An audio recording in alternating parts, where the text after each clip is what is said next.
How is Barry Bonds, Mikey Garcia, Marion Jones, Shane Mosley, Ronnie Coleman, Caleb Plant, Terrence Crawford, and Devin Haney all connected? Balco ended up being a scandal that had superstar athletes in court as well as trainers to answer questions regarding performance-enhancing drugs. My interest was piqued when I was looking for Shane Mosley material on YouTube.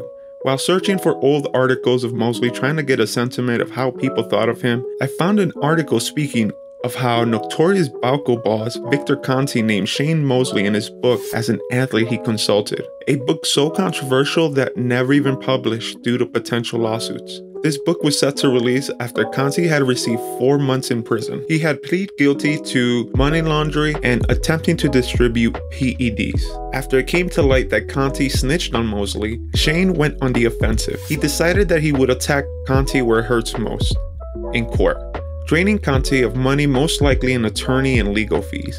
The origins of Balco are pre-internet. At the center of this was Victor Conte, a charismatic individual with a self-proclaimed knack to make things work. Conte's story starts in 1950 in Fresno, California. He graduated high school and continued into college competing in track and field, but his cousin convinced him to quit school and start a band. From 1970 to 1984, Conte was a bassist whose career high point was playing with the Tower of Power in 1977.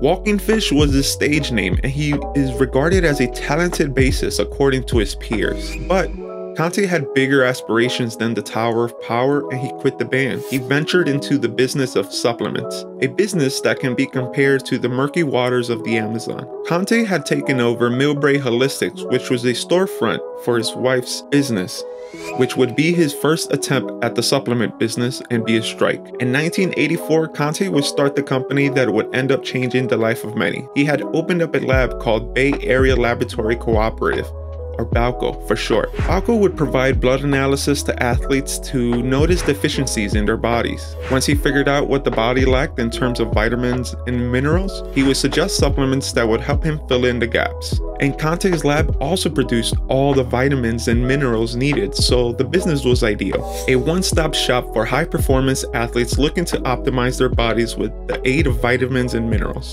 His crown jewel was a product named ZMA, a zinc-magnesium combination that, according to Conte, the formula helped you increase your testosterone while you sleep. It would also aid in sleep and fill in zinc deficiencies that affect 17% of the population. Conte explains that the pivotal moment for him was when one of his athletes tested positive. What's happening? Everybody stay calm. He was told not to worry about it, that the new management did not mind. And from there on out, Conte went all in using steroids. To him, it was a blessing or a green light to use PEDs. It was a moral dilemma for Conte: cheat and reap the rewards, or continue to work without PEDs and get passed up by everyone else. Conte decided that if you're walking on ice, you might as well dance. King. I mean, he was the king, bottom line. If you want to cheat and you want to be the best at it, you went to Victor Conte. Cheating if everybody's doing it. And if you've got the knowledge that that's what everybody's doing, and those are the real rules of the game, then you're not cheating.